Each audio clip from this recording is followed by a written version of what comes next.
malaikat Israfil ketika mengetahui bahwa Nabi Muhammad sudah diutus, pangkal terompet itu sudah dimasukkan ke dalam mulutnya. Kemudian kata Rasulullah, kedua bola matanya tiap sebentar melirik ke bawah arasy Allah, menunggu aba-aba kapan ini ditiup. Ternyata saat dia dapat instruksi untuk ditiup, langsunglah dia meniup. Akibat tiupannya ini, kata Rasulullah sallallahu alaihi wasallam, seluruh sendi-sendi alam semesta hancur, sehingga seluruh alam semesta menjadi lemah. Langit menjadi lemah, bumi menjadi lemah, matahari menjadi lemah, bintang-bintang dan seluruh tata surya menjadi lemah. Lalu mereka akan bertabrakan antara satu dengan yang lain. Kaum muslimin yang kami muliakan, kondisi ini menjadikan beberapa pemandangan berikut ini pasti akan disaksikan oleh orang yang hidup ketika itu.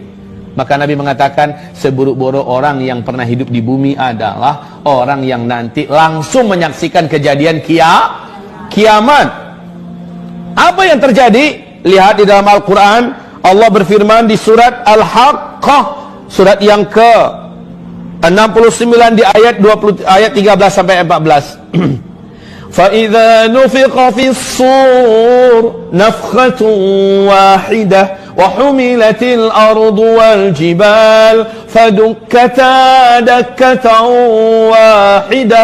Saat tiupan sangkakala pertama ditiup, bumi langsung berbenturan dengan yang lain-lainnya. Akar-akar gunung lepas, akar-akar gunung lepas, lalu menghantam kembali bumi ini. Gunung-gunung di mana lepas menghantam bumi ini. Mereka saling bertabrakan antara satu dengan yang lain. Manusia ketika itu seperti anai-anai yang berterbangan. Manusia yang ada seperti anai-anai yang berterbangan. Gunung-gunung seperti kapas yang ditiup. Gimana kapas yang ditiup? Ada, kebayang deh kapas yang ditiup, ya. Seperti itulah keadaan gunung-gunung. Ntar dibersihin. Bapak Ibu yang kami muliakan, kondisi ketika itu. Kemudian, apalagi pemandangan yang akan dilihat? Seluruh air laut akan melalap daratan bumi yang tersisa.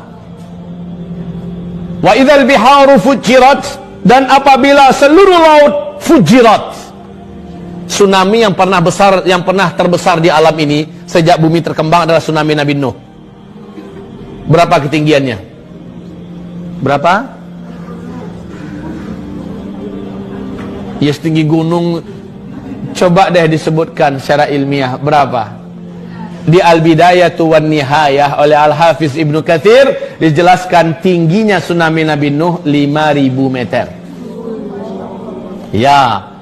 Pertanyaannya, dari mana sih munculnya tuh air laut? Jawabannya adalah entah. Kita nggak tahu dari mana tuh munculnya air. Kok bisa setinggi itu? Lalu disembunyikan kemana? Nggak usah dibahas deh. Pokoknya imani saja itu sudah Allah lakukan. Sebagaimana Allah menjelang munculnya Dajjal sanggup menyembunyikan air. Entah kemana hilangnya tuh air. Betul tidak? Sampai-sampai air tidak ada yang turun dari langit. Air yang ada di daratan bumi mengering di mana-mana. Dan sekarang sudah mulai menunjukkan ada indikasi ke arah itu. Nah Bapak Ibu, Allah Maha Kuasa. Baik, air laut saat itu tumpah. Mau lari kemana? Mau lari kemana? Pemandangan berikutnya, ini ketika bunyi trompet itu ya, ditiupkan. Ketika bunyi trompet itu ditiupkan, seluruh wanita yang sedang menyusui saking faza'nya. Faza' itu tahu? Faza' kayak burung nih, burung merpati lagi makan-makan rame-rame dengan kawan-kawannya, makan biji-bijian yang kita serakkan. Tiba-tiba kita lemparkan mercon yang meledak. Mercon itu bunyinya membuat mereka serabutan, gak karu-karuan kemana-mana. Betul tidak? Maka wanita yang sedang menyusui pun akan langsung mencampakkan bayinya dan puntang-panting, tak kemana lari. Ada nabrak pohon, ada nabrak dinding, pokoknya lari tak kemana. Dia nggak sadar kalau dia tadi itu sedang menyusui. Subhanallah pemandangan ketika itu. Kemudian langit terbelah. Wa insyaqqatis samaa'u fahiya yawma idzin wahiyah. Langit menjadi terbelah. Ketika itu langit sangatlah rapuh dan lemah. Kalau sekarang langit kokoh Bapak. Ya, nanti langit menjadi rapuh dan lemah.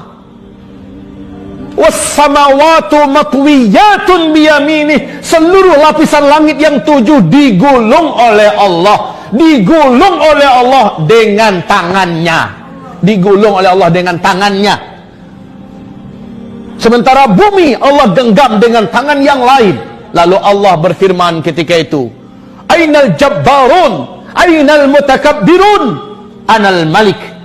Mana dulu para penjahat-penjahat yang sombong dengan kekuasaannya, yang sok dengan pangkatnya, yang merasa kaya? Mana yang sombong-sombong? Ainal mutakabbirun, anal malik. Sayalah raja di raja.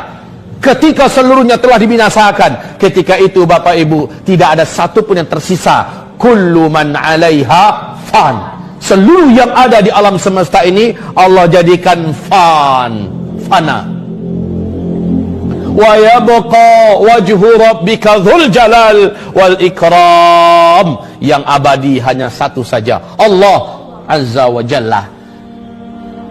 Ada makhluk yang masih hidup ketika itu? Ada. Siapa makhluk yang masih hidup? 1, malaikat maut, ini masih hidup. 2, iblis masih hidup. 3, malaikat Israfil masih hidup. Hai malaikat maut, matiin tuh Israfil. Israfil dimatikan. Sakitnya luar biasa, jeritannya, Masya Allah. Kalaulah masih ada manusia yang hidup, mati langsung manusia mendengar jeritan kematian ini. Setelah malaikat Israfil dibunuh, dimatikan, karena memang seluruh yang bernyawa ketika kiamat wajib musnah semuanya. Lalu iblis, Allah Subhanahu wa taala berfirman, Iblis, janjiku kepadamu telah aku tepati. Seluruh makhluk yang ada telah aku musnahkan. Sekarang yang tersisa engkau. Hai malaikat maut, cabut nyawanya. Iblis masih berusaha melarikan diri. Kemanapun dia lari, malaikat maut memiliki kemampuan yang gak ada apa-apanya iblis. Udah nunggu malaikat maut di sana. Mau kemana coy? Kemana saja lari, ditunggu, akhirnya dicabut. Begitu juga kata Rasulullah, jeritan kematian iblis ini sangat mengerikan. Selanjutnya, Allah lah yang mematikan malaikat maut. Allah lah yang mematikan malaikat maut. Ketika Allah matikan malaikat maut, apa jeritan malaikat berkata, aduhai kiranya begini berat kematian itu, begini menyakitkannya. Kalau aku tahu, pasti aku akan berlembut-lembut dulu dalam iya, sakit Pak. Malaikat maut pun yang sebenarnya begitu perkasa, tidak ada makhluk yang lebih perkasa melainkan malaikat maut. Semuanya mampus di tangan malaikat maut. Ya. Sekarang malaikat maut dimatiin tuh oleh Allah Subhanahu wa taala. Selesai.